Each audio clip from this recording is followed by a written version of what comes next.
Welcome to this Zentangle Quickie.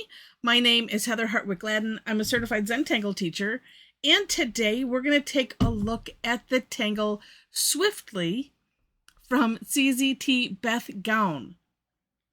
All right, this is a neat one, and one of those seems like we've played with this one before, but maybe not, and we haven't. So it's really, really neat. Okay, I'm going to show this. You could do this in a number of ways, of course, but we're just going to show, it can be a fragment or a reticula. How's that? Okay, so it starts off with a diamond in the center, and she has the lines of the diamond kind of bowing out. Now, I did play with this. I'm trying to bow them out. I have a heck of a time with this. Right now, it's working out okay.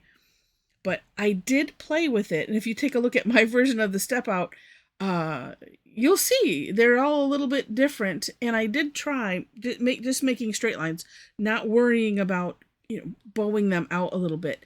And you can make it work. I was going to say it works just fine. It does, kind of. But yeah, it works. All right. Anyway, from here, we're going to, it's almost, and this is why it's nice to have this a little bowed, but at the same time, if you don't, I'm going to use the takeoff and land concept. And you could take it all the way from this end, and if you watch, tracing over, sort of, and just continuing this kind of slight curve. Now, you can have it be as curvy as you want. You don't have to come all the way from this end. You could just start from here, say, and extend that line out. And having the bow already in there, it does kind of help. But if you do the takeoff and land more for maybe right the end, you can, bend it how you wish. Well, even if you trace over a little bit, you can still bend it as you wish. As soon as you leave the diamond, you're just continuing it on with a little bit of a bend, like that. Okay, then from here, we're going to go to the left of what you just did, and to this line that we just made. And same idea, similar curve, right? Coming out. And then we're just going to turn it, do the same thing again.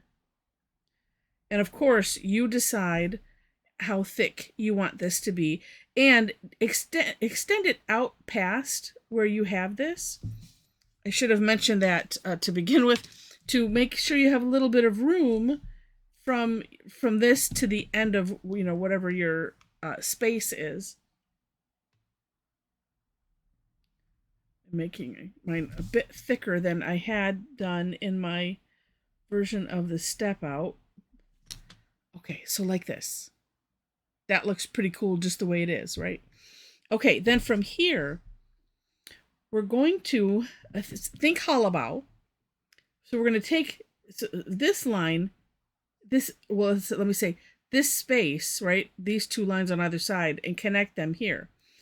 What I found helpful, oddly, I was going from here to here, but I'm finding if I come here, thinking hollabow, and then connect the line there, even if it ends up a little bit straight-ish, versus here to here, I was ending up with more of a curve, and then it didn't look like it was continuous. So my opinion, start from here, like I said, think hollabow, air draw it over there a couple times, and there you go. And it matches up pretty good. And then you're going to continue your way around. See, now here, well, you know what? Because we're going to be decorating this, we can do some things, right? Because we'll have some fill in. So let's just hollabow as best we can, like that. It's Zentangle. We get to do whatever we want, right?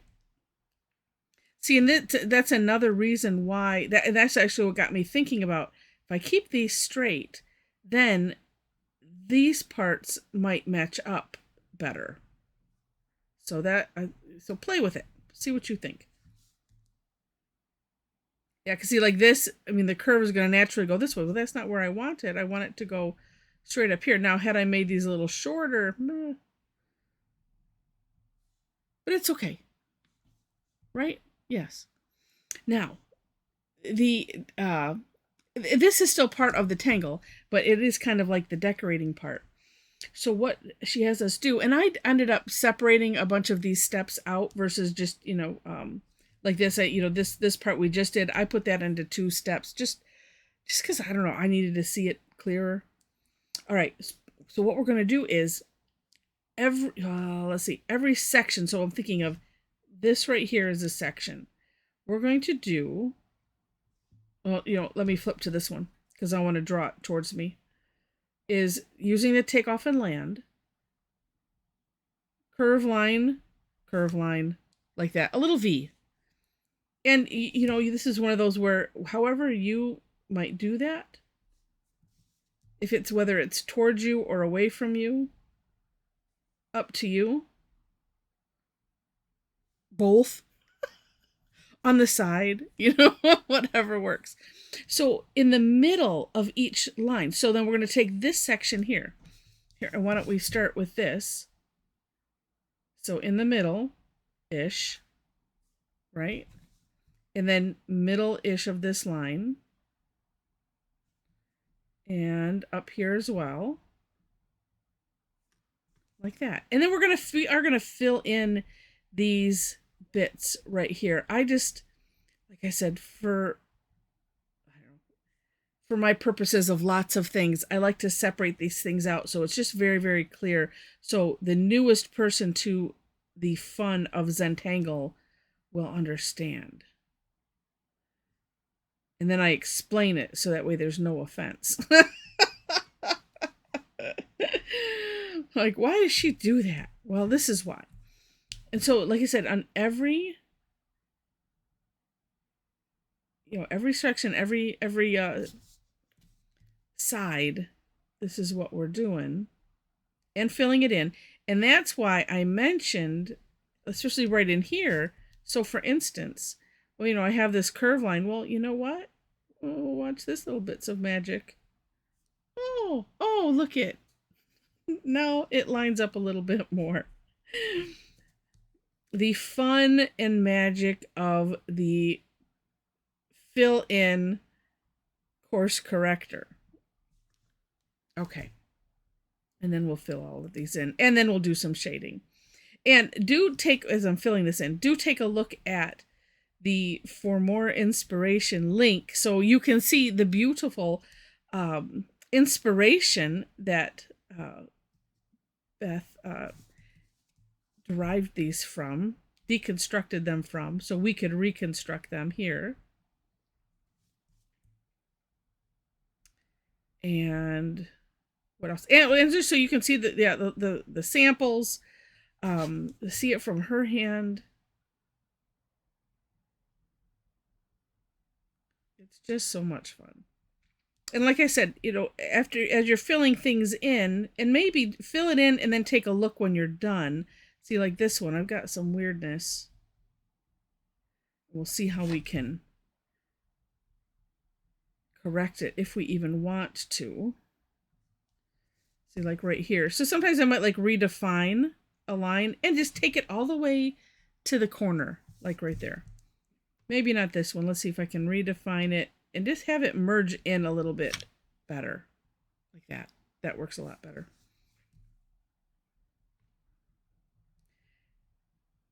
And so, as I was mentioning at the very beginning of this, that there are multiple ways you can use this. This could be one grid box, in a bigger grid. So just like this was inspired by floor tile, you could make a grid, and in each box you could fill this in. You could also just have this be, like your focus tangle or reticula, because as we're doing here, we're filling in, right? But could you also put other tangles in there? Of course you can. It's up to you. I would dare say even, even in here, even with what we have here, you can still play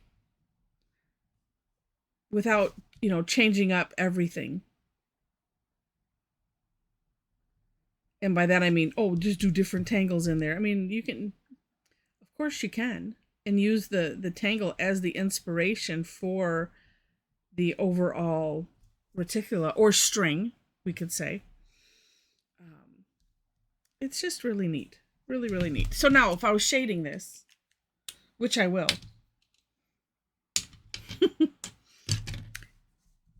Oops, wait, I see one other place where it was a little wonky and I'm like, oh yeah, we can fix that.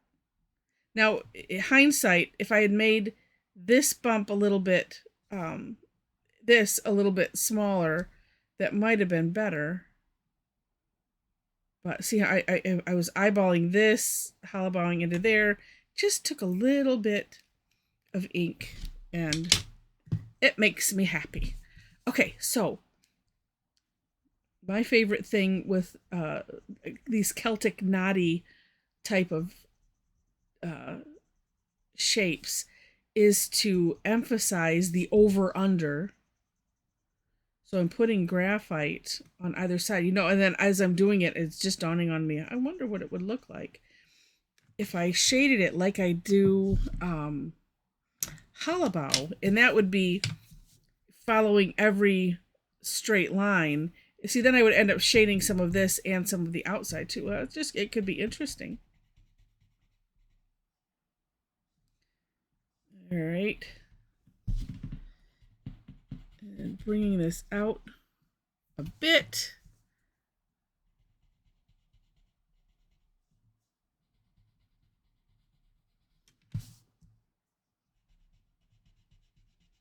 And of course you can bring it out just as far as you want to.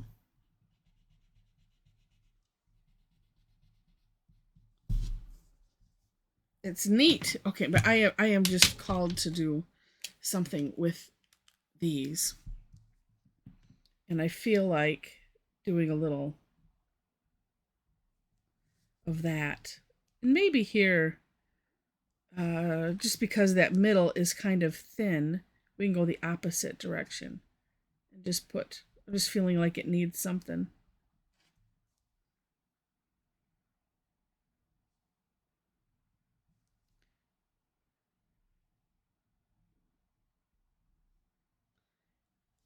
Even without the dot or dot. Sometimes adding a little line, it's neat. I'm feeling like it needs two more. It needs friends. Not just one, but a couple little wispy lines in those.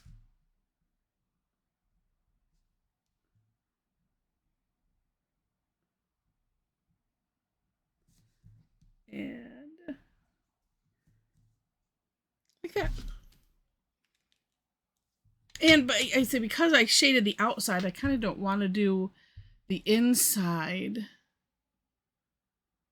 just because I don't want to have the graphite remorse. However, that's a thought, is you could put, shade the inside, and depending on how big it is, it probably fits a little bit bigger, and basically sink these sections like down below, and that could have a really, really neat look as well. So, oh, love it.